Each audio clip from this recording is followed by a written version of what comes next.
That summer, Wes rented a furnished house north of Eureka from a recovered alcoholic named Chef. Then he called to ask me to forget what I had going and to move up there and live with him. He said he was on the wagon. I knew about that wagon. But he wouldn't take no for an answer. He called again and said, "Edna, you can see the ocean from the front window. You can smell salt in the air." I listened to him talk. He didn't slur his words. I said, "I'll think about it." And I did. A week later he called again and said, "Are you coming?" I said I was still thinking. He said, "We'll start over." I said, "If I come up there, I want you to do something for me." "Name it," Wes said. I said, "I want you to try and be the Wes I used to know. The old Wes. The Wes I married." Wes began to cry, but I took it as a sign of his good intentions. So I said, "All right, I'll come up." Wes had quit his girlfriend, or she'd quit him, I didn't know, didn't care. When I made up my mind to go with Wes, I had to say goodbye to my friend. My friend said, "You're making a mistake." He said, "Don't do this to me. What about us?" he said. I said, "I have to do it for Wes's sake.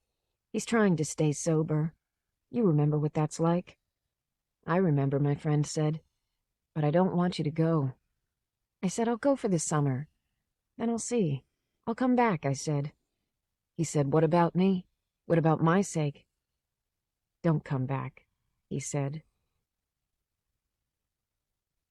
We drank coffee, pop, and all kinds of fruit juice that summer. The whole summer, that's what we had to drink. I found myself wishing the summer wouldn't end. I knew better, but after a month of being with Wes in Chef's house, I put my wedding ring back on. I hadn't worn the ring in 2 years, not since the night Wes was drunk and threw his ring into a peach orchard. Wes had a little money, so I didn't have to work. And it turned out Chef was letting us have the house for almost nothing. We didn't have a telephone.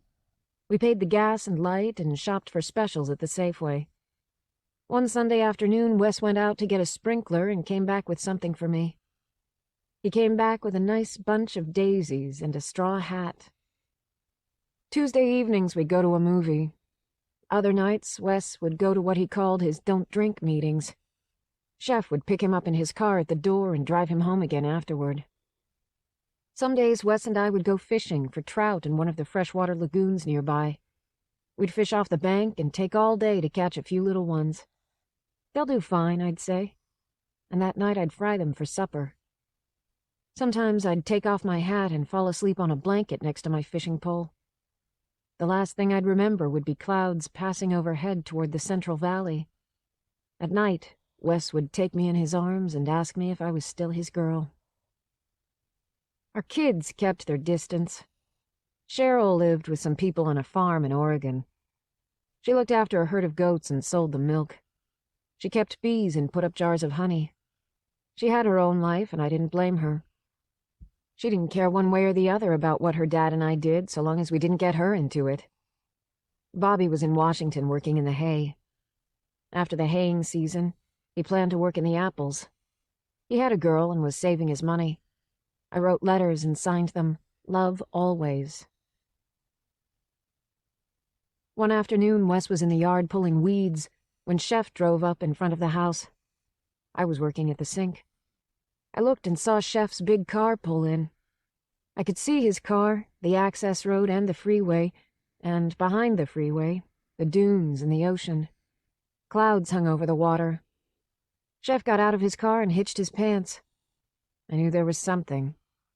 Wes stopped what he was doing and stood up. He was wearing his gloves and a canvas hat. He took off the hat and wiped his face with the back of his hand. Chef walked over and put his arm around Wes's shoulders. Wes took off one of his gloves. I went to the door. I heard Chef say to Wes, God knows he was sorry, but he was going to have to ask us to leave at the end of the month. Wes pulled off his other glove. "Why's that, Chef?"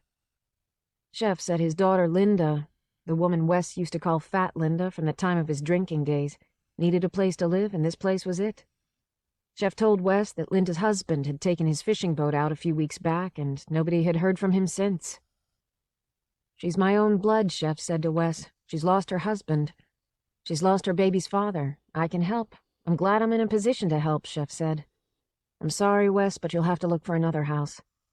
Then Chef hugged Wes again, hitched his pants, and got in his big car and drove away. Wes came inside the house.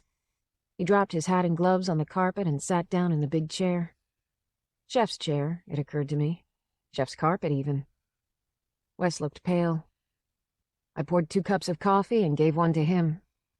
It's all right, I said. Wes, don't worry about it, I said. I sat down on Chef's sofa with my coffee. Fat Linda's going to live here now instead of us, Wes said. He held his cup, but he didn't drink from it. Wes, don't get stirred up, I said. Her man will turn up in Ketchikan, Wes said. Fat Linda's husband has simply pulled out on them. And who could blame him, Wes said. Wes said if it came to that, he'd go down with his ship too, rather than live the rest of his days with Fat Linda and her kid. Then Wes put his own cup down next to his gloves.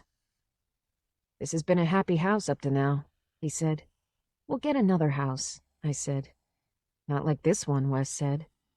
It wouldn't be the same anyway. This house has been a good house for us. This house has good memories to it. Now Fat Linda and her kid will be in here, Wes said. He picked up his cup and tasted from it. It's Chef's house, I said. He has to do what he has to do. I know that, Wes said, but I don't have to like it. Wes had this look about him. I knew that look.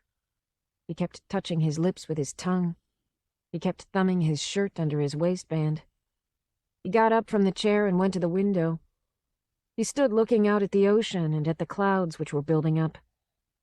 He patted his chin with his fingers like he was thinking about something.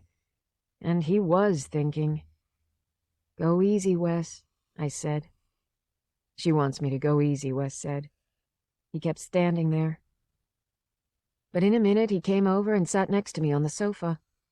He crossed one leg over the other and began fooling with the buttons on his shirt. I took his hand. I started to talk. I talked about the summer. But I caught myself talking like it was something that had happened in the past, maybe years back. At any rate, like something that was over. Then I started talking about the kids. Wes said he wished he could do it over again and do it right this time. They love you, I said. No, they don't, he said. I said someday they'll understand things. Maybe, Wes said, but it won't matter then. You don't know, I said. I know a few things, Wes said, and looked at me.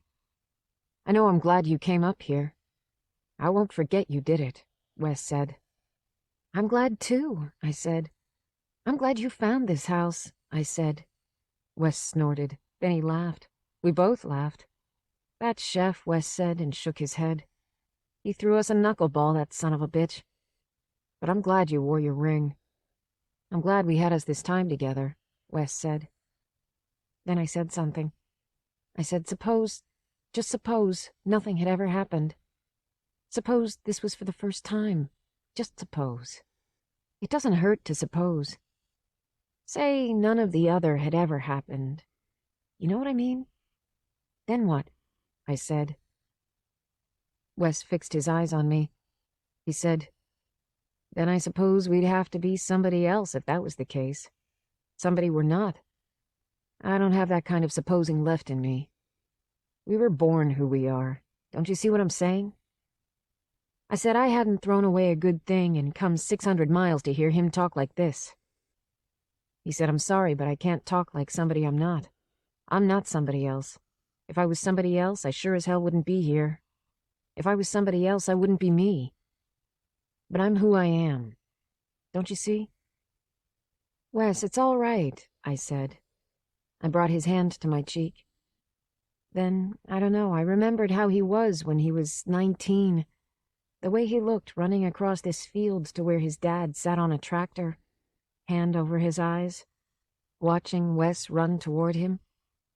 We'd just driven up from California. I got out with Cheryl and Bobby and said, There's Grandpa.